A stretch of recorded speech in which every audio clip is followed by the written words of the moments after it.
Boa noite. Good evening, everyone. I am Luis Coradazzi. I'm the Director of Arts at the British Council in Brazil, and I'm very pleased to see you all here in a very special evening.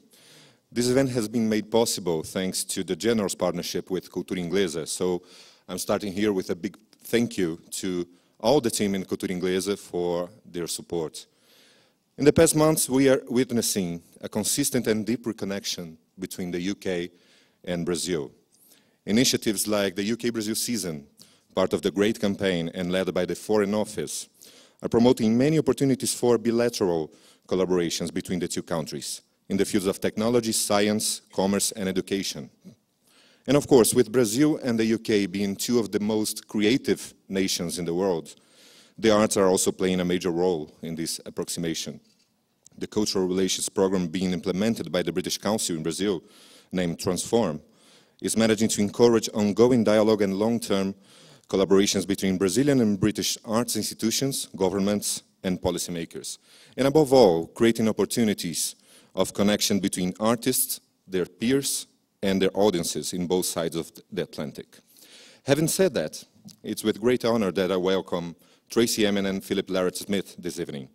Tracey Emin was born in London and attended the Maidstone College of Art and the Royal College of Art in London. She has exhibited extensively in the UK, including solo exhibitions at the Turner Contemporary, the Hayward Gallery, the Royal Academy of Art, and the Scottish National Gallery of Modern Art, and also internationally. A few of the countries that had the pleasure and the honor to host her work are Spain, Germany, Holland, United States, Japan, Australia, and now Argentina. Only 2 weeks ago, they opened her first ever solo show in Argentina, and is going to run till February next year. Tracey, in 2007, Emin represented Britain in the 52nd Venice Biennale, was made a Royal Academician, and was awarded an honorary doctorate from the Royal College of Art in London, a Doctor of Letters from the University of Kent, and Doctor of Philosophy from London Metropolitan University. Philip Larratt-Smith was born in Toronto and is a New York-based independent curator and writer. Since 2011, he acts as International Project Curator at Malba, Constantini Foundation in Buenos Aires. Some of his previous works are the exhibitions of Bye Bye American Pie at Malba, Louise Bourgeois at the Freud Museum in London, and Andy Warhol, Mr. America, also at Malba. Philip has written about several artists like Jenny Holzer, Ronnie Horn, Guillermo Kuitka, Tracey Emin, and Philip Guston, and is currently working on a new publication about Louise Bourgeois. And now, if I may, I would like to call Tracey Emin and Philip Larratt-Smith on stage, please.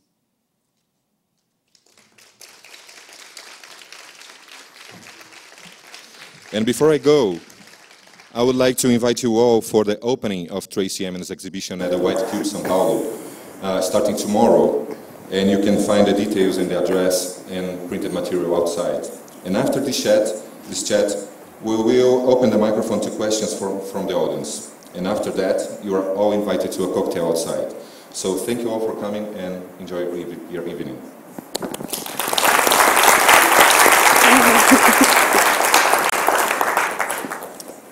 Thank you very much to the British Council for hosting this event tonight, and also to White Cube.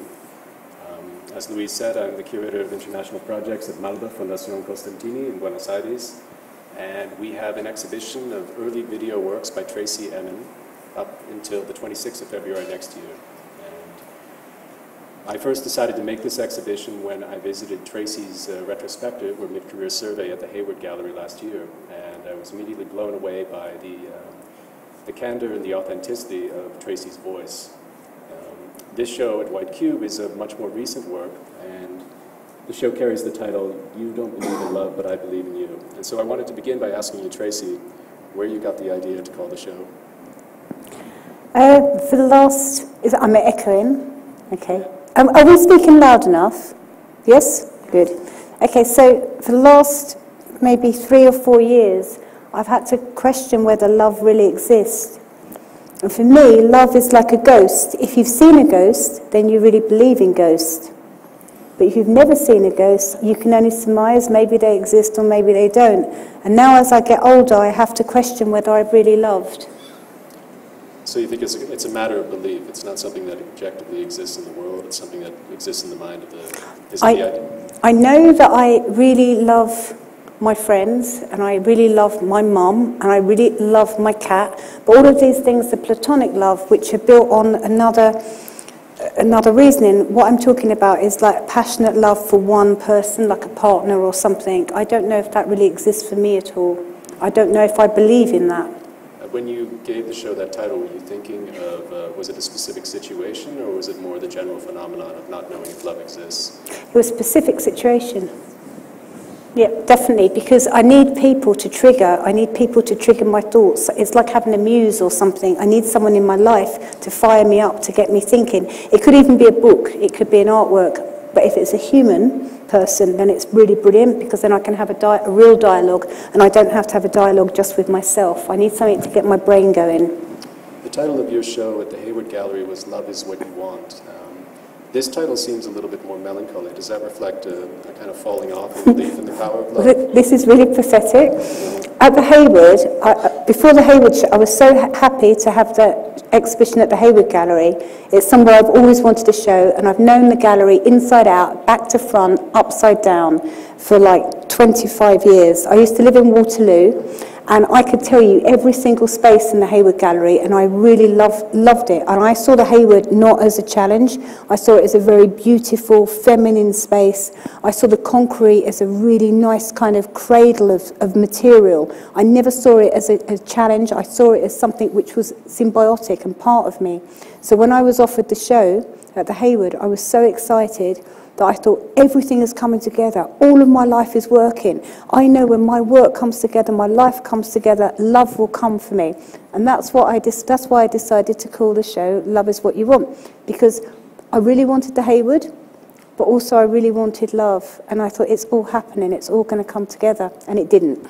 Hence, hence I now have this thing, hey, it doesn't exist, you know, that's just like an idea. Love is an idea, it's floating. I actually believe in the paranormal quite extensively, and believe in afterlife, the paranormal, I believe in many things, but love is something I still have to question whether I imagined it. I was really deeply in love with someone, 2 people, 3 people, 4 or 5 people. But not all at once, right? I really have really deeply loved, but I don't know whether I've been in love. I don't know what that is really about. And I wonder, and love is something which you build up, which you grow. And the 3 people in my life that I've really loved, I still really love and care for immensely. So I know love exists on one level, but now on a platonic level, it works so much better than it does in terms of relationships. So. Are you superstitious? I know you go to have your cards read, a tarot card reader, and so I thought I'd ask you about that. I think going to a tarot card reader is the same as going to a therapist. You need someone to tell you what is and what isn't. So you go to a tarot card reader and they say something like, everything's going to be all right, and you go, oh, thank God for that, everything's going to be all right. It's that simple. You need to hear it from someone else. Everything is going to be all right. And if you're feeling confident enough to throw yourself into the destiny of some complete fucking stranger who's throwing some cards down on a table, then obviously you're in a good position. You're feeling confident, you're feeling strong, and also you've got a good sense of humour, and you'll ride with things, you'll work things. And the last one, no, actually, I've been to 3 recently. And the weird thing is I've been in different places, and all of them have been the same cards. And the first one was from New York, and it is absolutely fascinating to see the same cards come up again and again and again. I play dominoes. If you're playing games of dominoes with different people and the same dominoes come up, or if you're playing poker and the same, poker hand come up all constantly, you start to question it and wonder what was happening. But I'm not superstitious in a kind of like don't put my bag on the floor kind of way. No. It's not like you've got rules and regulations. It's more that you believe that. Yeah, I believe things. Yeah. But do you think that plays a role in your work? I mean, do you think that chance and luck play a role in the way that you make your work? Well, if I was to say yes, I'd be shooting myself in the foot, because I'd like to say that everything is calculated and worked out and I'm ahead of myself. But often my situation, this week someone said to me, how do you ever have time to work? Where do you make, another curator said to me, how do you find time to work? And I said, I do it in my hotel room. They said, but how do you do this work in your hotel room? I said, no, it's the ideas that are important. It's the notes, it's the jotting down, it's all of that stuff. And then I go back to London and I make the work. So if I have a bad experience, you know, and also there's this other thing about, you know, my work's about suffering and anxiety and pain and everything. And people say, now your life is so much better. Don't you worry that you can't make good work? When my work is best is when I'm happiest. So Definitely. You think the idea of connecting productivity as an artist to suffering is not true for you? No, because before all I knew was suffering and I still made work. Mm-hmm. Now I know that I can be happy sometimes, and when I'm happy I know my work is so much better for me. Not necessarily visually, but just with inside me. Mm-hmm. What kind of function do you think making art has for you in your psychic functioning? I mean, is it something you need to do on a daily basis? Does it change from day to day? I don't do it on a daily basis, but if I don't write, mm-hmm. or if I don't do something creative every day, I'll start becoming sick and ill. Mm-hmm. And I think being creative is about, you know, it's like crying. I think tears, I know this, it's not even a belief, that tears are like silt in our minds, in our brain, and if we don't cry, all of this dries up and we become like this shriveled up human being within our thoughts, within our mind, within everything. If I don't actually release tears or release lots of things from my body, including art and creativity and making, then I become a very wizened, tiny little old lady, and I'll start to slowly shrink and disappear, and one day I'll just be gone. If I don't make art, one day I'll just be gone. So it is a kind of discharge, you have to do it. Absolute, 100% absolute bodily function. It's as important to me as any other bodily function in my body. Yeah. And it's coming out of your body. You see the work that you made is coming out of your physicality before it's... Yes, but not like it was when I was younger. When I always say this, when I was younger, it was just like one just giant. I always just say, like, I just go and vomit across the etching press and then print it out. You know, it was always like this projectile vomit coming everywhere, and it's like shit, and it's kind of like blood, and this kind of mess of everything.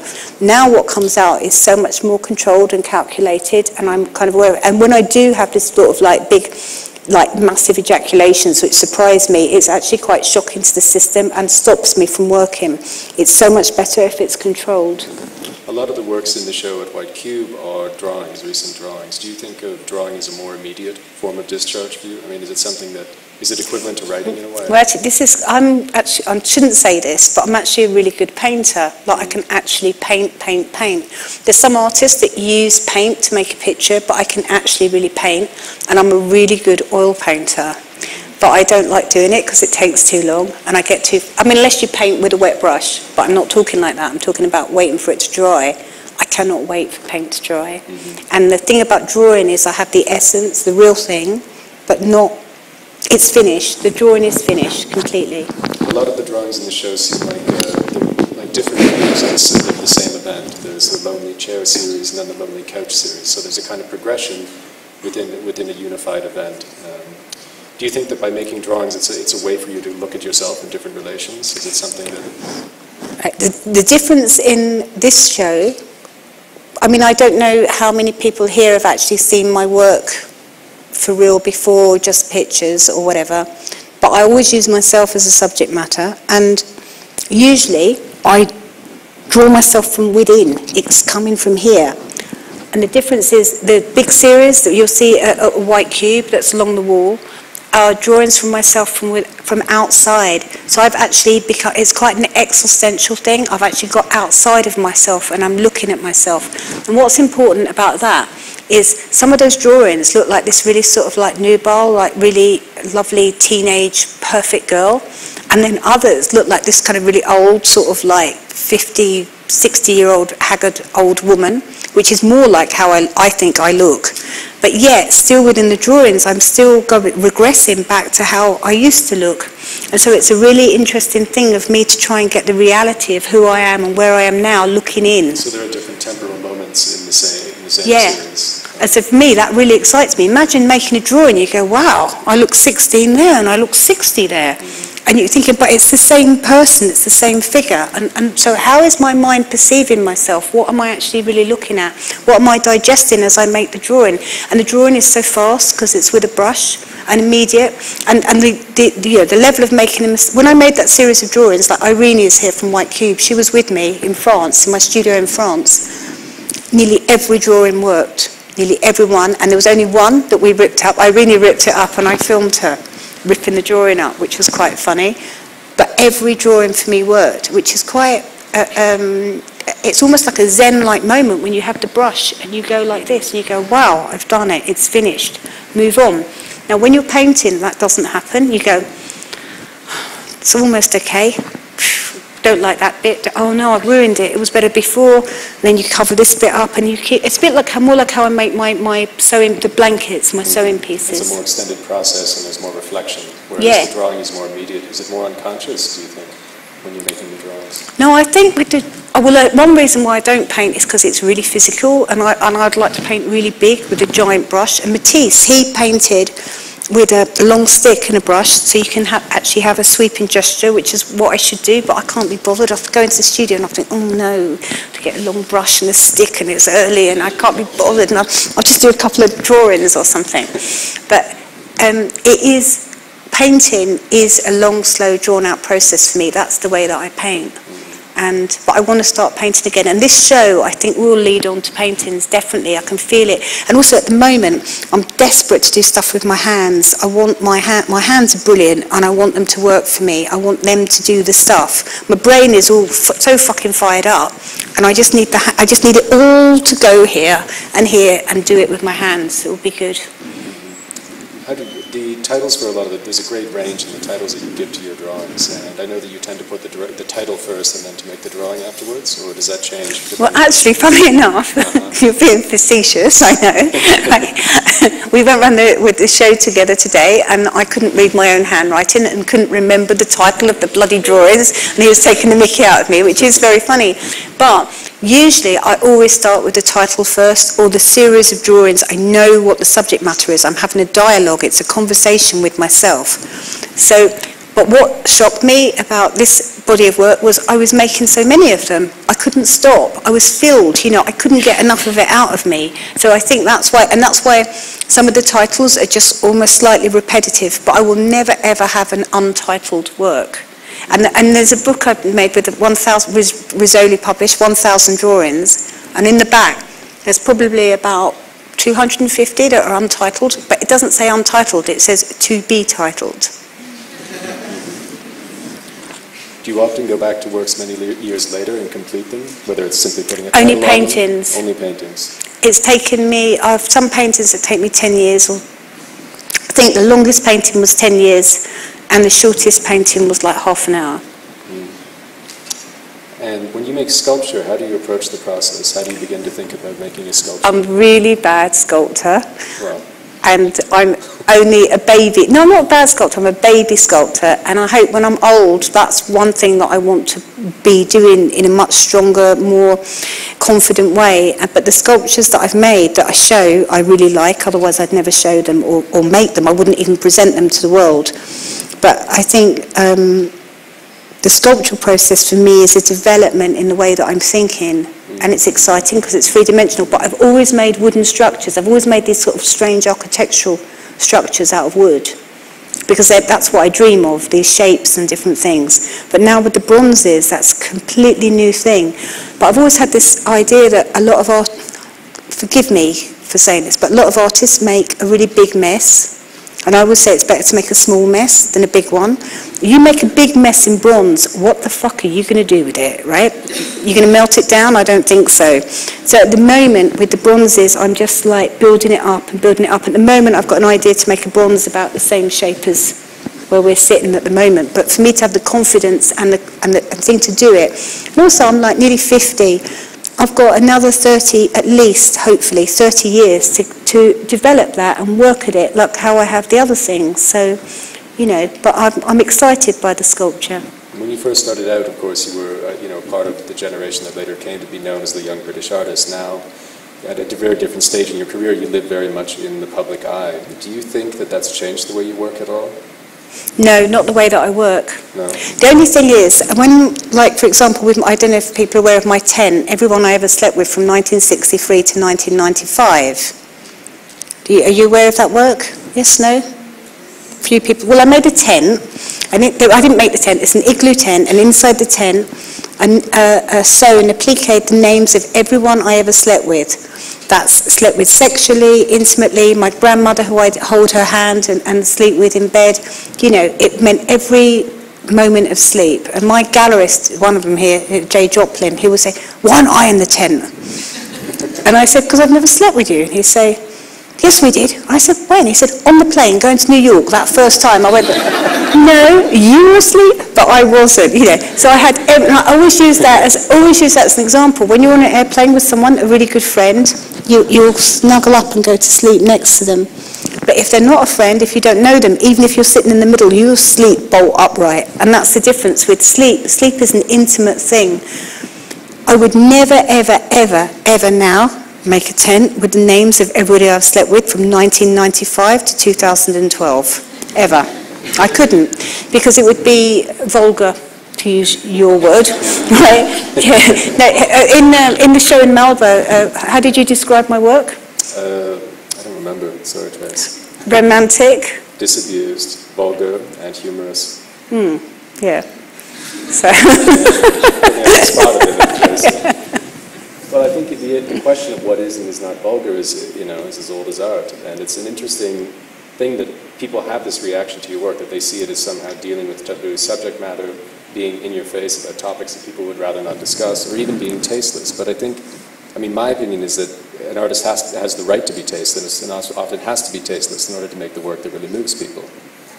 Well, I think the artist has the right to be the really drunk person in the corner on the floor. The gallerist doesn't. The curator doesn't. The art critic doesn't. The audience does. Definitely. But the artist always, as long as the artist is making the art and the artist is doing their job, I think the other stuff is like all taken care of. The artist is a free spirit. And the artist, the problem now being an artist is, especially me, this is good, because back to your question, is I have far too much responsibility.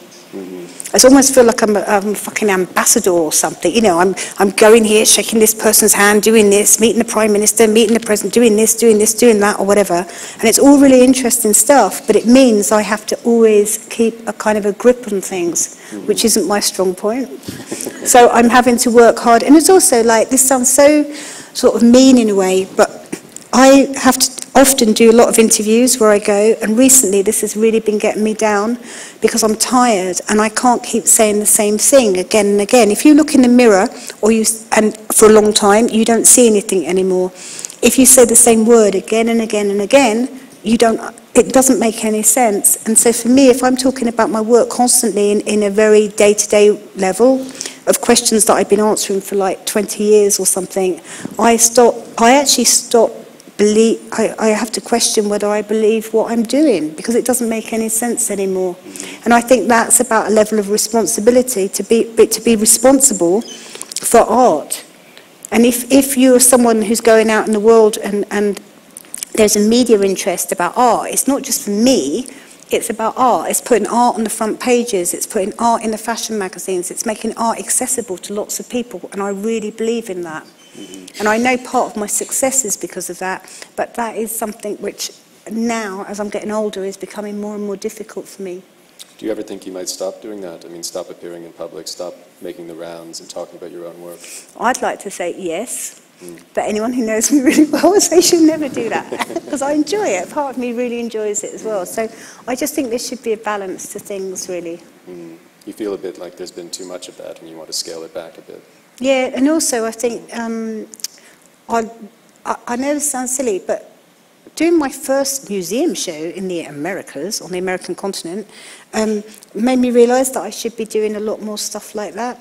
And being a bit of a media circus person, it's not attractive to museums. It's not so attractive to the serious art world. You know, they've already, you know, I've already left that flock. That thing is tiny, and I left it a long time ago. I have the feeling that a lot of the so-called art establishment has prejudged your work based on the little they know of it and the lots they know about your antics, about the way you behave in public. And going back to the question of whether your work is vulgar, I think a lot of people read things that you may or may not have done, because of course things are blown out of proportion and misrepresented in the media, into the work that you've made.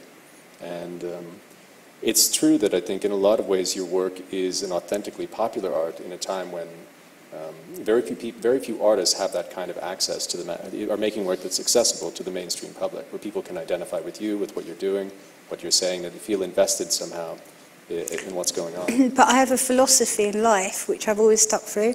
Do you never speak to the top? You always speak to the foundation. And I believe in the pyramid of things. So if I speak to the thing the foundation that's holding everything up, that foundation rises.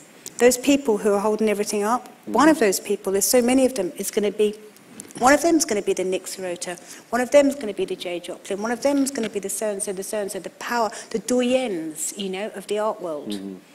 But for me, I believe really seriously, and so that's another thing, is like, I'm very friendly and very chatty, and in London, when I walk in London, I'm recognised almost everywhere I go, not just London, in England, it's so different there for me, and then when I'm in New York, I'm only recognised within the art world.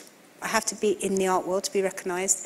And recently in New York, as you know, I walked from 96th Street to 14th Street. And this is something I could never do in London without it being completely stressful for me, because I would have to field lots of people off. But these people are lovely people, shaking my hand, saying hello, or saying we love your stuff, or whatever. But sometimes you don't need that kind of adulation. You need to actually be left alone and think and breathe and be an artist. And being an artist is about isolation. And having been separate from, and this is why, going back to the White Cube show, this is why I'm really happy with the series of drawings, because it was an existential act of being outside of myself instead of having to be completely inside all the time. And you made them in the south of France. You made them when you have a house in the south of France, and you go there every summer, and often you make work while you're there. I don't really make work when I'm there. I make ideas when I'm there, and I write a lot. I've been writing a book since I've been there, called The Vanishing Lake. And what does The Vanishing Lake mean? The Vanishing... In my house in France, I have a lake, and the lake is only there from November till March. And it's only about maybe the size of this room, and then it just disappears in the summer, and it becomes like a dry bowl of dust. And I think this represents me as I am in my life at the moment as a woman. I think I've missed the spring, I missed the autumn, well, I've got actually going into the autumn. The only thing that is, it's like when no one else sees it, that's when I'm there. It's like everything's over for me. And when I'm there in the summer, the lake, the fecundity, the water, the wetness, everything, the moisture, the dampness, everything which is sexual, and I don't see. The only part of me I see is this dried out bowl of a human being. So I've been writing this book called The Vanishing Lake.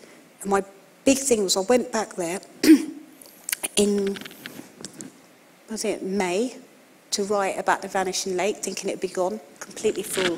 Over brimming, right? Completely full. I go back in June, the lake is completely full. In July, there's still like a good element of water. I took photos of it. So what really annoyed me was I couldn't write this summer about the Vanishing Lake because it wasn't true anymore. The lake was actually full when it shouldn't be. So it's kind of a positive thing if I think about myself. Does that all make sense, what I'm saying? Yeah. It's kind of a stupid cliche, but I really like romanticism and I like expressionism. And just a title like The Vanishing Lake, you definitely think you've read that book before, but you haven't. It's a great title. And in a lot of ways, I mean, your work is very much relies on the verbal, on text, language, whether it's your neons, your drawings. Obviously, the films are strong narratives. And in 1999, you published Strangeland, which you once told me was the book that every schoolgirl in London will read when she comes of age at a certain point in her adolescence. Do you think you might? Have you ever thought about just writing, about not making objects and simply? When I'm 90 and I'm in mobile and I can't walk, I'm going to be one of those writers who just lays there on the couch dictating chapter 2. you know, and I say, yeah, the lake was full. There was a green algae over the top. She saw a butterfly flutter its wings, yeah, or whatever, you know, and that's, you know, that's how I'll be. When I'm old, I'll just be a writer, because I won't physically be able to make art, and I'm not the greatest conceptualist in the world, and I never ever will be. I will just be a writer. And even if I lose my voice, I'll still write. But when you write, wink. do you go back and forth? Do you change things, or do you tend to, once you've written something, you don't really edit it? How does it go? No, I don't change it. Mm-hmm. I had to write for the Huffington Post the other day, a blog, which I've never done a blog before, but I did it. And it was supposed to be about my South American travels. And I didn't do it. And I actually started it on the plane thinking I'll just do it, it'll be really quick. And I like writing by hand, but I just don't know why. I thought I wanted to look like I was like doing a blog, sitting there on the plane like you do or whatever. And you know, I got it all, except I didn't bother starting it until 5 minutes before we landed. And then I totally forgot to do it. And then on Monday, it had to be in by Friday afternoon, and that's never true. Anything that's got to be in Friday afternoon actually means Monday morning. And I woke up Monday morning, and I thought, oh, shit, I've got to do it. That's why I didn't sleep last night, because I did it in like I think 25 minutes, like 900 words. And I absolutely enjoyed every single moment of it. Every single moment of it, because it's like having a friend to me. It's like reading it, when you read a book that you really love and you don't want the book to finish, so you read it slowly, or you only read a few pages at a time. When I write, sometimes it's like that. I don't ever want the writing to finish, because I'm really enjoying how I'm thinking, how the flow is going. And I don't actually have that with art. When I make images, I don't have that. In a book like Strangeland, which is a memoir, in a sense, how much invention is there? How much of it is you creatively reimagining the past, and how much is just a straight read? No, it's a serious question, Trace. Strangeland. Well, a lot of Strangeland is good. Strangeland, the earliest piece of writing in Strangeland is from when I was 18. And this critic that slagged me off in a book review said, it's like some teenage adolescent diary. And I went, yes, brilliant. You got it, it's Somebody one. Gets it. So Strangeland, the only bit of Strangeland that I would change, actually I wouldn't change now, for a certain reason. We went to see Pulp play, right, which is a British band, Jarvis Cocker, the other night in São Paulo, 2 nights ago here. And I started crying because one of the songs is called The First Time. And then I thought about the first time I'd heard this song, and it was like 16 years ago. And I couldn't believe how much time had changed. And in Strangeland, at the end of the book, is like my vision for the year 2000. And the fact that Jarvis Cocker has written a song for me, and he's playing it at my birthday, and it's all kind of like really stupid and kind of crazy and mad. But I kind of, now, after seeing Jarvis play here, I really like that bit of the book. The bit of the book which I hated the most, now I really like. So I think with Strangeland, or with my writing, I can go in and out with it. Does that happen with a lot of your work? I mean, do you go back and look at, I mean, when you saw the videos again at Malba, for example, did you feel differently about them? Did you find that no? No, I thought all of them were excellent choice, Philip. All of them, perfect. No, but no, because I think, I think with the paintings, sometimes I start a painting and then I don't finish it. I leave it for 5 years or something, and then sometimes I pull it out the rack and I think, God, that's really good, it's finished. But before I couldn't see that it was finished. Or I think it just needs some white there and it's finished. Whereas at the time I couldn't see it. And sometimes with writing, you write, lots of people have a go at me, friends and people who really care at me have a go at me because I'm too subjective and they think it's dangerous for me. But what's ever been dangerous for me? I've got a fantastic career, I'm incredibly successful, I really love what I do. And anything I complain about, honestly, is pretty spoiled. You know, I'm a very lucky person. So, but you once told me that Jeanette Winterson, the British novelist, told you that, said to you that Strangeland should have been edited by someone who really loved you. Yes, but she's changed her mind now. Oh, okay. So Jeanette Winterson has just recently, her latest book, and I said back to Jeanette, well, maybe you should write Oranges Aren't the Only Fruit, yeah. For real, instead of being polite. And now she's done that. She's actually kind of rewritten this book saying, what's it called? Normal, what's it called? Yeah, but why be happy when you can be normal, right? No, why be... No, yeah, I was going to say, why be normal when you can be happy? I was going to say it the other way around. I'm sure Jeanette would love that, actually, anyway. And Jeanette, funnily enough, is my neighbour. She lives next door but one to me, and we, you know, we get on very well and everything. But Jeanette, when she said that, she said, you know, you're Strange Landship. She actually wrote it in a review for the paper. She said it should have been edited by someone who really loved me. And now I say to Jeanette, who is that? Tell me. At least I wrote the book. And it's hardcore, you know. And Jeanette was worried at the time that that it would hurt me. You know, what I'd written about myself would actually later on hurt me later in life, but it hasn't done at all. In what way that it would hurt you? Well, I actually said once that the worst rape, I was raped when I was young, when I was 13, and but not, God, how can I explain this? Not violently. I just had sex for the first time totally against my will, right? It's called rape. But I still have said the worst rape of all is when you rape yourself. And I think that's what Jeanette was talking about, the fact that I was going to damage myself by my own information that I'd put down in the book, but I didn't. Do you think there's do you think you have a self-destructive streak? Yeah, absolutely, all artists should. No, but Yeah. I'm curious. I mean, do you think that's what she was pointing to, that one way or another? Yeah, she thought it would be damaging to me in the future. Not in terms of my career, but it would creep up on me. That you would have said things that maybe later you wouldn't want out in public. Yeah. Yeah, definitely. But I didn't. Because I actually did have a really good editor, Nick Blinko, and he was fantastic. You should see what was cut out of that book. Yeah. That's the adult version. That's not for the schoolgirls. And is The Vanishing Lake, the book that you're writing now, along the similar lines? Is it? No, Vanishing Lake, so hardcore and so dark and so intense that I find it hard. I read some recently. I've only written about, I haven't written that much. I've written about maybe 30,000 words, something like 20,000 words. But when I say book, I don't want to write more than 60,000 words. Like, who's ever read a book that's too short? Nobody. Right? It's like that kind of thing. Who's ever been to the cinema and seen a film that's too short? You know, often things are too long. You know, you think, oh, God. You just get it over and done with as quickly and as immediate as possible. So I'd like to have more like 60 or 70,000 words on something. And so The Vanishing Lake's sort of halfway there, but I've got to cheer it up a little bit. I don't think anyone could probably read what I read the other week when I went through it. It's too much.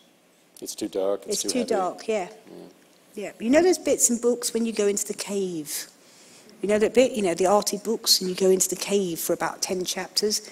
This is not a cave, this is like a fucking pothole, right? It's down into the, yeah. It's like terrible.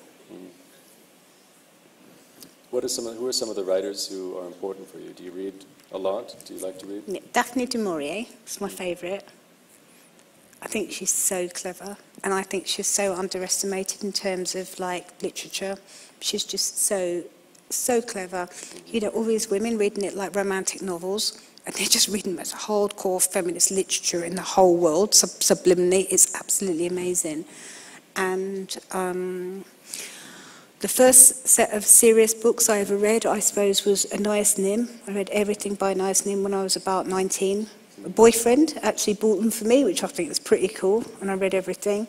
So I didn't read a book until I was 17. Which was quite late, and then once I started reading, I just read as much as possible, and then when I was 26, I stopped reading for about, I don't know, 10 years or something. Is reading something you like to do now? Is it important to you? Yeah, really important, but I don't like to read, this is another thing, if you drink, it's really hard to read. And one interviewer said to me, oh, you don't read because you drink. And I said, no, I never said that. They said, yes, you did. I said, no, I never said that. What I said was, I read a lot, but it's the same paragraph continuously. Over and over. And my favourite thing is to pick a book up and just read the whole thing, all the way through. I am reading, don't talk to me, don't try and email me, don't touch me, don't come near me, I'm reading. And I give everything to that book.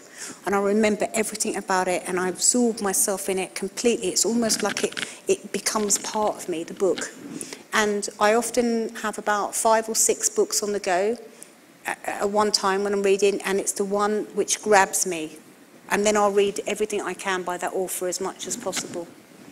So, and I went and got a Kindle, thinking this would help me because I travel so much, but I actually really love flicking the pages. And when I read in bed, my cat when I'm reading, my cat will put his paw like that, and I kind of like this idea of us, this kind of moment or something. Reading is special. It's warm. It's a warm thing. It's a friend. Mm-hmm. The idea of the book as an object is something yeah, important. You I feel love the weight it. in your hands. And I think that's, and also that's why I really like well-made, beautiful books as well, as an object, as a thing. And I said one of the greatest pieces of art I've ever had is James Joyce's Ulysses. I just walked around with it for weeks, just holding it. It's just a beautiful thing. And what about film? Do you watch films? Do you like to watch film? I haven't been to the cinema for about 10 years. Why not? Because I don't like the thing of it. I don't like going into the dark room. I don't like finding my seat. I don't like the expectation. I don't like the weirdness of it all. I'd much rather see a film in bed on TV right in front of me and be in control of when I can turn it on, when I can turn it off, the bits that I want to see, to think about it. It's being a control freak. That's why I don't like going to cinema. Don't like going to theatre, don't like going to cinema, don't like going to ballet, don't like going to opera, don't like anything like that. Cinema's kind of halfway house because you can get out, but I don't really enjoy it. But I like films, but I'm not a film buff. No. No. What's a film that's been important for you? There's like lots of different ones. I can be really throw you off your ground here and say Sure. Stuart Little. It's a great film. It's brilliant. But also, I can say Rosemary's Baby. And what you're supposed to say now, I can see why you would say both of those films, because they're really similar. Because in the original Stuart Little, the mother gives birth to the mouse. Not in the film, but in the story. She's having a baby and it's a mouse. Now in Rosemary's Baby, it's Satan. Right? It's like, set in New York, near Central Park, there are strong similarities between these films. It's pretty good. He went to Harvard. It's true. But you didn't get that connection, did you? No. Never saw them two together. It's true. So I think we're going to open it up to questions now. No? The sign. Oh yeah, we got this sign to open up questions, and we've been trying to decide what sign to have, but we decided on the alien sign. Yeah.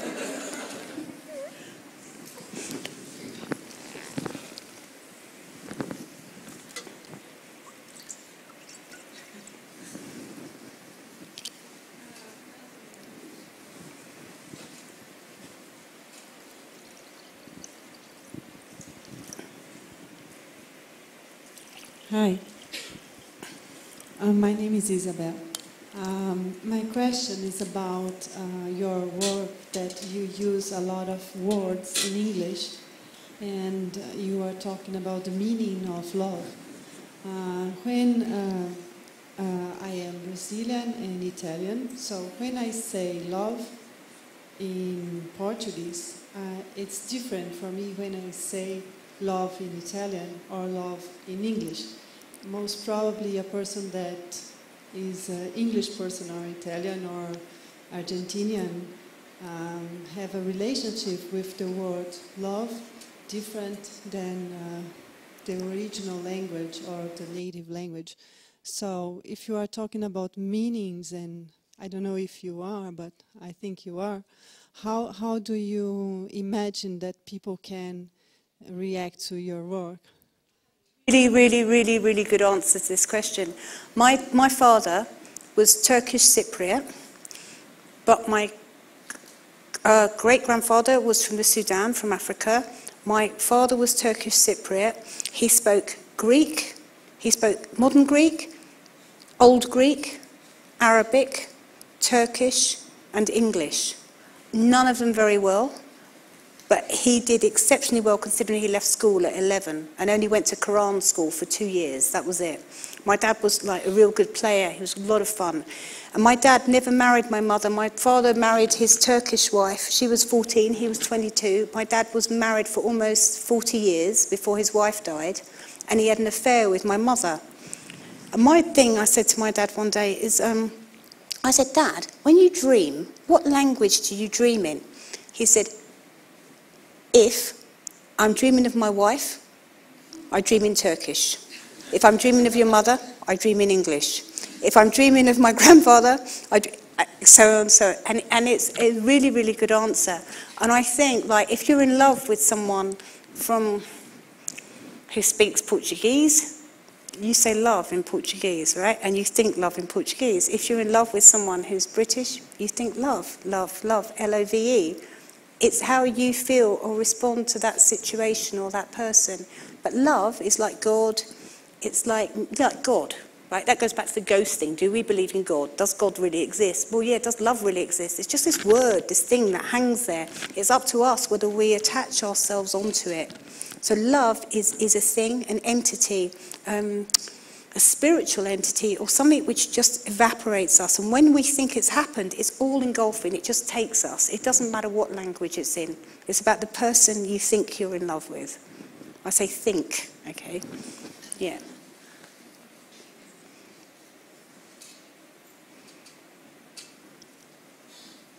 But also, I think that I think it's almost very difficult to be in love with someone who you can't communicate with verbally.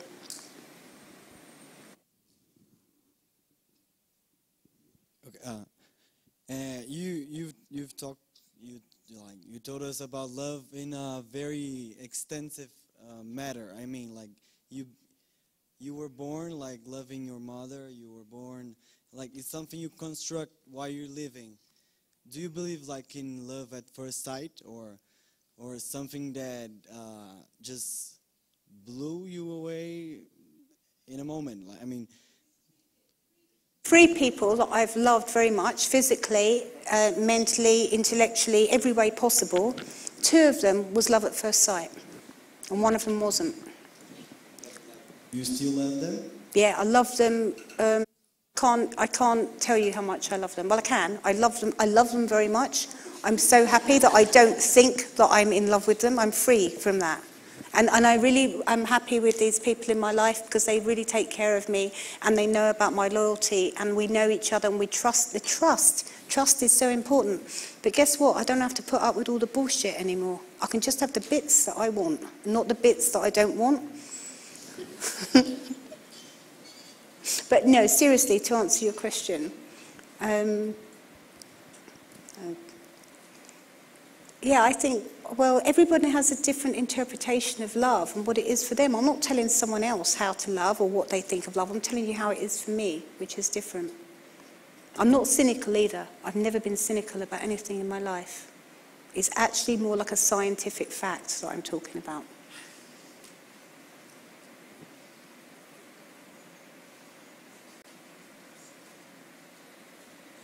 Hello. Sorry, I was wondering about a piece of you which is distant with the names of the people which you live with, and I remember that in a fire of safe house of some piece of artwork were disposed or saved from some galleries. It burned, or that's what I remember from. Did you remember? I don't know. Can you speak slower or clearer? Slowly, okay. Yeah. I was wondering, what do you think of this event when your artwork was, how you say, some of your artwork burned out in this fire in. Oh, the fire, the Montmartre fire. Yeah. What did I think about this? Of the loss of some of your pieces, and if you thought about the how you thought about making them again, or how did I think about remaking it? Yes. The tent. I would have been, if I'd have remade so my work got burnt in a very famous fire where lots of art got destroyed. And had I have remade my tent, which is one of the most seminal pieces of work that I will ever make in my life. In fact, after making that tent, I never had to make another piece of art again. It was complete. It was executed so well. It was done. It was historic and it was different. You know, it was something which I wish I could see now and touch. And I can still remember the smell of it. But it got burnt in a fire. Had I've remade that work. The insurance would have paid me £1 million, which is quite a lot of money. And I said no, because it's impossible to remake that work, because I have integrity about what I do. I could never remake something. It has to... I might make another one because I love it so much, and it's an imprint or something like this, or a stamp, but I cannot remake something. I'm not a designer. You know, and they said they would have matched up the fabrics, done this, done that. I'm not interested in that. That's not why I made it or how I made it, and I certainly didn't make it for money.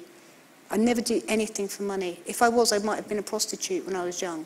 I never slept with anyone for money. I never make art for money. That's not what I do. It's not what I'm good at. I'm good at making art. Okay, thanks. Hello. Hi. I'd like to ask you about your gallery opening a brand here in São Paulo. What do you think of that? What did Jay Joplin tell you about, you know, making the grand opening of the gallery? And well, what do you think in general about having a British gallery in Brazil? Well, one thing here is there is really amazing architecture, and people have really fantastic homes and houses, and really, really good art collections as well, which go in those homes and houses. And a lot of the architecture is very contemporary within the last 40 years. And I think that's why people here have such a good response towards contemporary art. Now, most Brazilian people that have an extensive, great contemporary collection have to go to New York, they have to go to London, they have to go here, they have to go there. So I think it's really brilliant that White Cube has come to Brazil. It's like, you know, like if, you know, Muhammad won't go to the mountain, let the mountain come to Muhammad. It's that kind of thing. And I also know for a fact within the next year there's going to be a number of galleries open here. It's just an obvious thing. And I also think that people find Brazil exciting, exotic, interesting place to go, holidays in Rio, and there's amazing coastlines, all that kind of thing. So it's conducive to have an art gallery here. It makes sense. And the fact there's so many, I know there's a lot of people who collect my work here. I know, I've known about it for a long time. So for me, it's quite exciting to show my work here, and I'm really looking forward to the opening tomorrow to see how it's going to be. And there's a lot of art students, there's a lot of young artists. It's a kind of positive energy towards contemporary art. It's like a new world. You know, it's not New York, it's not Hong Kong, it's like another, and it's like the centre now isn't New York, the centre isn't London, it isn't this, that it's the whole world now. You know, you can fly, my friend from Australia, she flew to Argentina via Australia, she just flew to London, you know, she'll fly to New York and then she'll go back to Australia. You know, there is no centre anymore. People are looking at art all over the world, and I think that's a really positive, good thing. You know, art isn't just for one part of the world, it's for everybody on all different levels.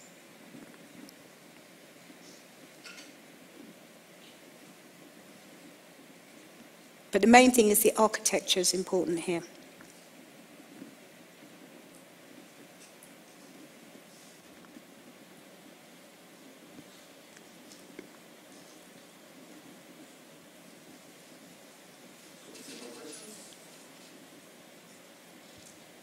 Hi, I'd just like to ask you if you've been to the Bienal of São Paulo, if there was anything that got your attention.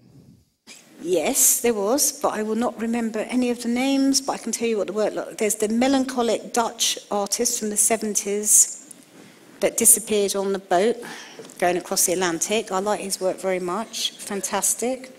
There was the wishy-washy sort of like colour-filled, not colour-filled, but colour abstract paintings with very gestural brush marks. There was one pink painting that I liked very much about this size.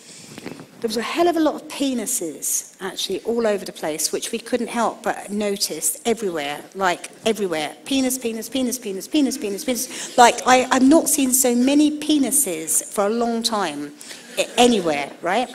So that was something which got my attention. There's the artist that makes all the work. She makes work with lots of boards, chipboard, little itty bitty bits, little bits of fluff and everything. Her installation was very nice. On the whole, the Biennale for me was overhung, too much work, and really exhausting to walk around. I would have liked to have seen less and seen the installations be more refined and more definitive. It was an overload, and not because I can't take that on, but it was like eating piles and piles and piles of pasta. This is my analogy, right? When I walk around, piles and piles of pasta with nothing on it. When actually, I'd like to have a tiny bit of pasta with a really good bit of sauce. And that's what I felt about the Biennale. And I don't care who knows, because we're allowed to have our opinion. We live in a democracy, so even an art democracy. So, but I mean, there was a few things which I really enjoyed looking at, but on the whole, for me, it was took too much of my energy. So, you're not a curator, are you? That would be so funny and so awful.